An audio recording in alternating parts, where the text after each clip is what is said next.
Yeah, so welcome to a different type of video. I'm gonna be fixing a couple of Commodores.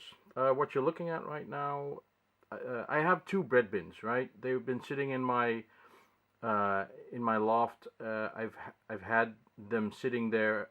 I think ever since I wanted to get back into Commodore computing, and one of them was fine. The other wasn't.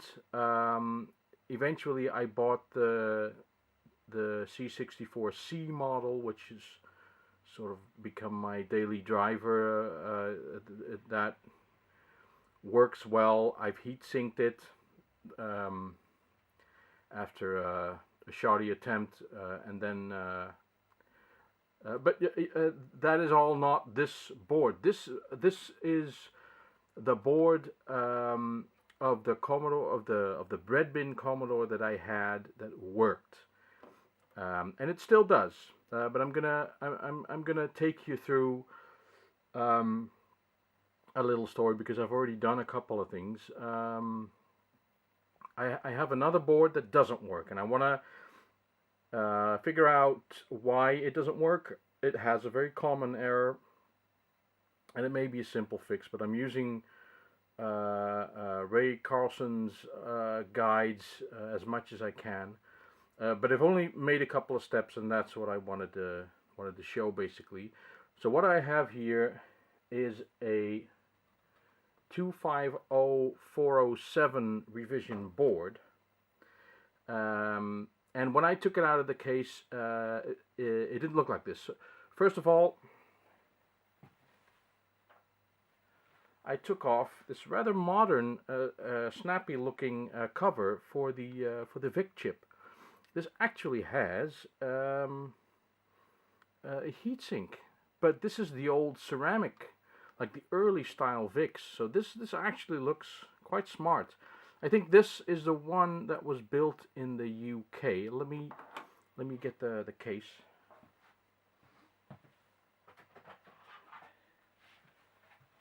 Like, this is the top end of the case that it came in. As you can see, there is a hole here because it had a ROM kernel switcher, which was absolutely useless. It was basically just a DOS. Like, I had these functions list and on and off. This is the kind of ROM that had like a software off function, but it also had an on function. But as soon as you turn it off, you couldn't turn it on anymore. So it was useless. And it had a reset button. I can see if I can see it. Sort of butchered a reset button in there. So that is the one that was working, as you can see as well. The case looks bad, and it's got all these wire wraparound damages. So the bottom side,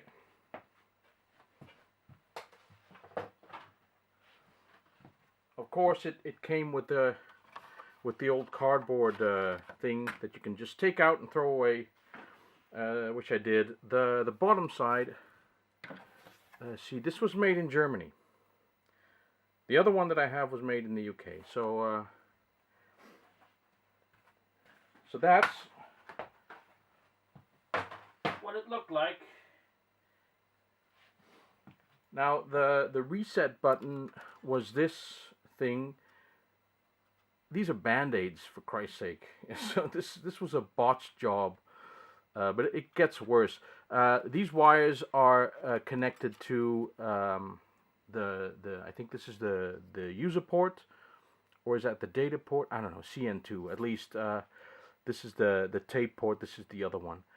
I think this is the user port then, or is that's the cartridge port? This is the user port. So basically two solder points, this leg and that one. Just a matter of unsoldering it, and it's gone. I had a little resistor as well in there. It worked, but you know, I don't need a reset button. I know it was hip at the time, you know, to have a, wow, can you do a reset on your Commodore? Ooh, that's cool. So that's out. That was pretty, but look at this. This was where the kernel ROM was. Now this is a there was a socket in here which had this chip in here with a socket on top soldered, then a couple of resistors here, and then the original was sat in here. So it was like a little apartment building, and then it had this little toggle switch which would toggle the either one of the it was ugly. I took it out, and for good reason. It was pretty easy. Luckily there was a socket on the board as well, so I just put the original ROM kernel in there. And just to show, I did not measure anything yet. I'm just going to put the video and the power on. I don't have a keyboard connected, but I'm going to take you to the screen for a moment. Whoop. There you go. Turn it on. It does wait a while, but it comes up and it looks fine. So I'm guessing it works. I don't have the keyboard connected, so that's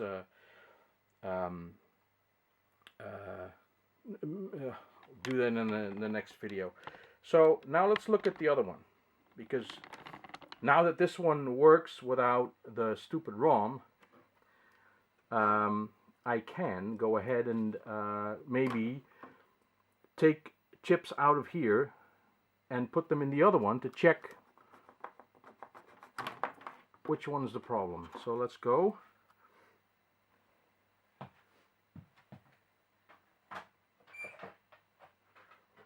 And introduce you to the other board. Something fell. I'm always a little bit curious when something tiny falls to the floor. Hold on.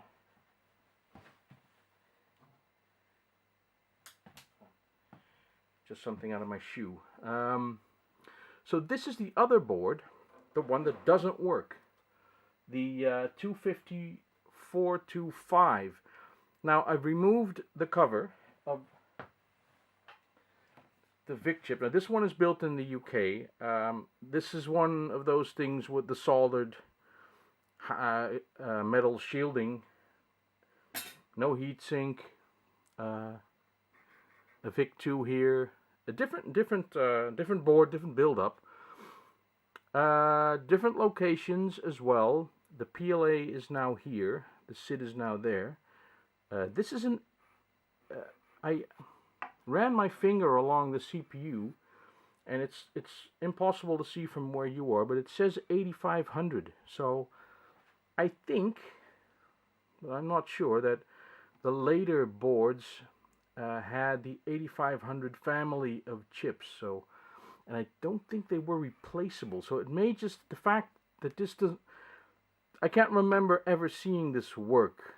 That doesn't mean that it's never worked, but this could be the problem. This could be the fact this CPU shouldn't be in here. I'll show you what it does. And it's a very common fault. And not very interesting to look at. I'll take you to the screen. Is if I turn this on, I just get black. Nothing happens. Now Ray Carlson said if you turn this on quickly a couple of times, like 1, 2, 3, 4, 5, and you get like colors or a garbled screen at any point, then the PLA is suspect. But I'm not entirely sure. This CPU, it doesn't seem to. I mean, nothing gets really warm. I'll take you back to the board. So the possibilities here, as far as I know, is that this blank screen problem, I'll turn it off. The blank screen problem can be any number of things. I mean, it could be the connector. The connector doesn't feel like it sits very well. I mean, it may just be the fact that the connector doesn't fit. It's not supposed to be this connector. I have a 1, 2, 3, 4, 5, 6, 7, 8 pin and 1, 2, 3, 4, 5, 6, 7, 8 pin, yeah, so, but it doesn't seem to be sitting right for some reason. If I just push it in a little farther. Nah, there's no, you're not seeing it, but there's no difference. It's just black.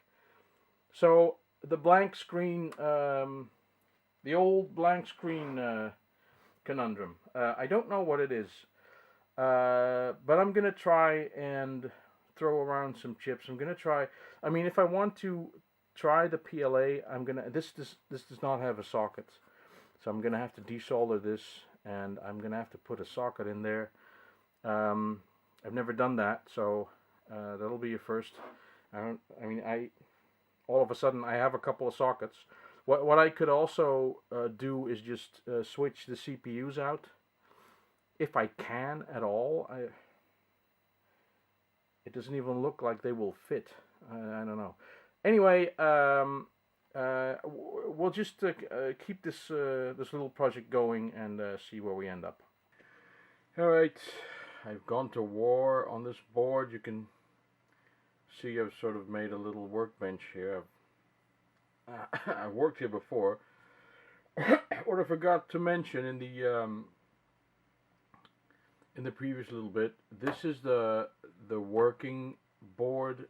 It has one problem though, is that the SID has a problem. The symptom is that there is hardly any volume.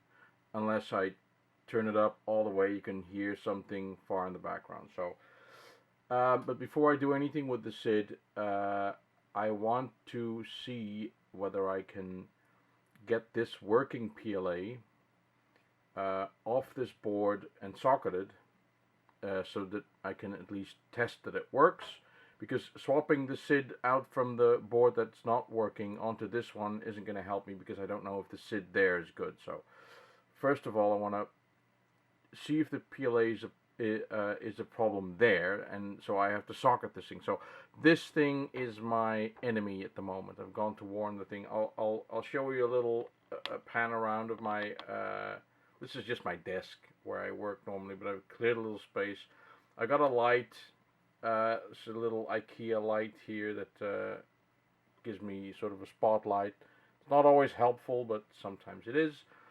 I got a little IPA that I have, or at least it's alcohol. It cleans and it works. Little solder, and there's my my Weller station. This thing, before you think, oh, he's got an expensive Weller station. I got 2 of these, and I got them for free because in the service department where I worked, I'll pan you back. I was I've got some more stuff around. I borrowed a little magnifying glass. I've got this stupid IC puller that well, not too happy about that. But as I was saying, the company that I worked for, we were sold to another company, and I was managing the service department. We had like stuff, you know, drills and soldering stations and whatnot stuff, and no matter how I tried, they didn't want to, you know, they bought us, they bought our company, but they didn't want our stuff. So at one point I actually brought the most valuable stuff, including a scope, guys. I should have, I doubted many times whether I should take the scope or not. I never did, and now I'm thinking, maybe I should have, but anyway, that thing's gone. It was an old Philips thing, I don't know what model. But I took it all over there, and they didn't want it. I said, you know, here's a pallet full of stuff. Take what you need, and the rest is going to be destroyed because of yada yada rules and everything. But no one would take anything. Nothing was taken, so I thought, you know, the hell with it. I'm taking these Weller stations, and I got a drill, and I got a load of stuff. So That's how I got the wireless station. I've got it set now to 300 for the eagle-eyed. I was working at 280, but there's this one pin. I'll try and show you. I'm going to shine the light at the camera, which is not going to be fun, but no, not for me at least. I've cleaned as well as I can. Let's see if, oh, you can't see that. Oh, I'll have to pan you up. Ooh. Hopefully it sort of shows. Oh God, it's never going to show. It's never going to show. I had a little plan. I'm looking through the board. This is the PLA right here, and I can see light shining through each and every hole. I've gone over this with everything that I have, and this leg right there. You probably can't see it. It's just not coming out. It's not. It's something. I'm thinking, because it's a corner leg. In the factory, perhaps they had like a preliminary. Someone put the chips down and did one leg, and then, you know, each and every one, and then someone else did the rest or something like that. Maybe it was automated, but that corner leg is it seems to have like a different solder in it or something. So I've been trying a different temperature. Maybe that's it. I don't know. But so that's the state now. I'm trying to get the PLA off. I did buy some sockets, so hopefully they're the right ones. And when I have that out, we'll go on to the rest. So I got it out. I got the PLA out. This is it, and I still have to clean it up. It's still legs are a little bit bent. It's got a bit of soldering residue on it, but Christ, it's hard. This chip. If you look at the chips that are not socketed, Commodore, they're really sitting on the PCB. As low as they can go, so I couldn't pry anything under it when I thought all the legs had were free, and there was one leg here in the corner that I thought was causing me the problem, just wouldn't come out, and in the end it turned out that it was these two that were causing the problem. So I sort of bent them straight, and I was able to lift this end up, and then I heated the two legs over here, and then it finally came out. So and it's still in one piece. So I got these sockets that I'm gonna put in. I still have to clean up the through holes. So it does go in, but it pushes one of the legs up. So I still have to look at that. But yeah, that's gonna be the next step. I told a little lie in the previous bit is this is the board that's not working. This is the one that I'm trying to fix. When I turn this on, nothing happens. I get a black screen, so that might be the PLA. So I'm going to put a working PLA in there to see if that is the problem. It might be RAM, I don't know. It might even be the VIC chip, although a completely black screen, I've been told, is likely to be the PLA. So I'm going to try that, put in the socket, clean up the board, put in the socket, and then put the other PLA in to see if that's going to help. Yay, I got the socket in, and this is the PLA that came out of it. This is the suspect one, and this is the one from the other Commodore that I have that is working, and it is a different, kind of a different style. It doesn't say MOS, but it has a Commodore logo on it, so I'm going to try this out. Let's plug it in and see what it does.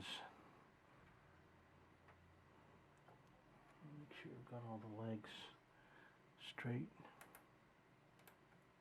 There we go. Okay, I'm gonna bring you over to the screen and we'll see what happens. So I'm gonna have to lean over, turn that thing on, plug in that, plug in that. Let's see what happens. Oh. Oh, look at that. It works. It works. It's got, I don't have a keyboard connected, but it's doing the RAM and everything. So that was it. It was just a broken PLA. So in order to fix, I should get a new PLA. I think I can get these replacement PLAs. But otherwise, I've got two Commodores, one of which needs a new PLA. Yay!